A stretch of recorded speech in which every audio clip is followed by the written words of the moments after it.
Asthma. We all know about it. We've all heard about it. We probably all know someone who's suffering with it, but how do we move away from it? Well, what I'm going to do is first introduce this book, which is actually Katie's, and we've both read it recently.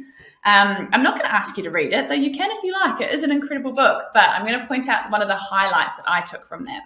So it's called Breath, and it's by James Nestor. And what he talks about in one of the early chapters is the way in which we breathe through our nostrils, or when we can breathe through alternate nostrils, what we actually do is activate different parts of our brain.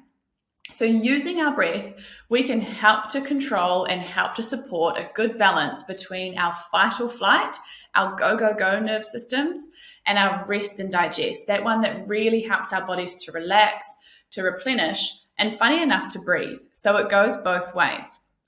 Now, what happens if you can't breathe, or if you've got something like asthma or a chronic respiratory condition? Obviously, that's now going to get in the way of how well your brain and body are able to function and coordinate themselves. Like I said, it goes both ways. If we have a nerve system that is not clear or not working in as balanced a way as it should or could do, that's going to affect how we breathe. So now you know the link, let's talk about what governs breathing.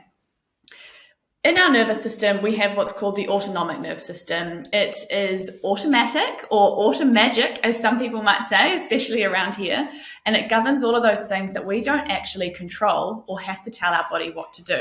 So we tend to think breathing, we think our immune system, we think our digestive system, we think about all of those things that just tick away for us. Now, I do think it is important to bring in the immune system and the gut or the gut health when we're talking about breathing and when we're talking about asthma, because lots of the research now is showing a really, really strong link between our gut health, between allergies, between respiratory conditions, and it all comes back to the nervous system. So what does a body imbalance or a nerve system imbalance look like? That's a body that's able to heal. It's able to handle stresses or triggers. Maybe someone who experiences asthma might be really triggered by things like dust. So their body is able to withstand those stresses with a little bit more efficiency or effectiveness before it mounts a big immune response. Let's take the opposite. A body that is out of balance is simply not able to heal like it should. So what we know is by the time somebody is showing a sign, a symptom, or even a disease, we know that out of balance has probably been brewing for some time, to the point that it's actually now tipped the threshold, or it's reached a threshold where the body is going to outwardly express it. So we're unwinding from that stage. Thinking about that body in balance with that really, really effective, that calm nerve system. You may have heard about the vagus nerve. It's a fairly hot topic, and what that nerve does is it wanders from our brain throughout our body and out to all of our organs. Now, it's a highway that connects the brain and body, so they're both constantly aware of what is happening and how to make sure we're altering our internal environment to constantly be at our best and match those triggers or match those stresses that are coming from the outside. Now, the vagus nerve has a huge role in breath and a huge role in breathing. So when we're dealing with any kind of respiratory disorder, any kind of disease, we want to make sure that we are addressing the nervous system that sets the foundation for all of our health to come. It's really easy and it's really understandable why we might also want to address the symptoms, because they're the uncomfortable part. They're the part that is stopping us from breathing. They're that really horrible asthma attack or the person who needs their inhaler on them all the time. So it makes sense why you want something to help you feel better and to stop those symptoms. But as chiropractors, we're most focused on getting to that root cause of stopping any kind of manifestation of this disease or symptoms to begin with. So we really want to make sure that you are at your best and you are most equipped to heal well and to heal from the start as early as possible. So what do we do in our practice? Well, when we first meet somebody, we run 3 scans, and you could have a look on our podcast, chat on this. I think it might be episode 73. We talk about these scans in a lot more detail with Dr. Dave Fletcher. But basically what they tell us is how well can your body handle those triggers and those stresses right now? How clear is that highway between your brain and body? And how well are you able to regulate good healing and good recovery? It might seem obvious, but the better all of those functions work, the better health outcomes people tend to have.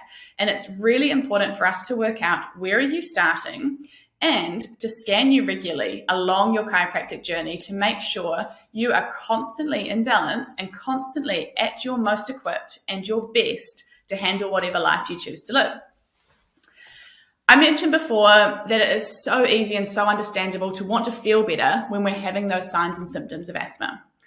It is so, so important for us to not only get you feeling better, but to get you healing better. And naturally, the earlier we start, the easier that is. So I was recently reading another one of our favorite books, Well-Adjusted Babies by Dr. Jen Floriani. You can see it in the practice actually. And she talked about a study that was done with over 1,000 infants right after they were born. What they found with this population was that over 80% of them were showing some sign of neurological dysfunction following birth. Now, they didn't necessarily have traumatic births or have anything that went wrong. They could have had the most simple and straightforward of birth processes.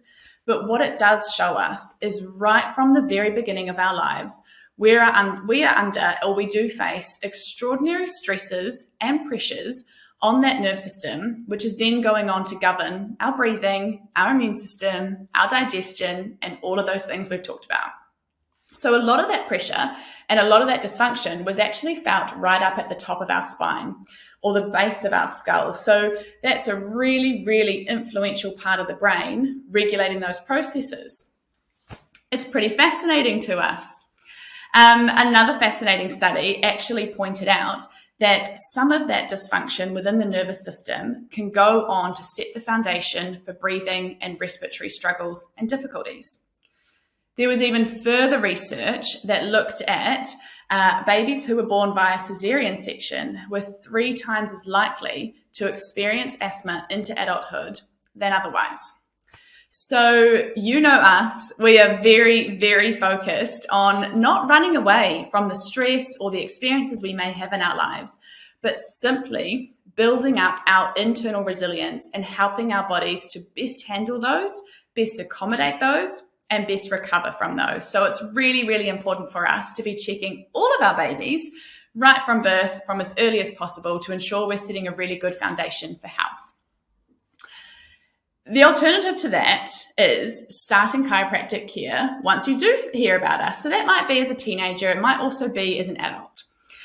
What we know is when we're unwinding stress, the longer the body has built into that pattern, the more layers of adaptation or the more compensation that might be going on because of this dysfunction.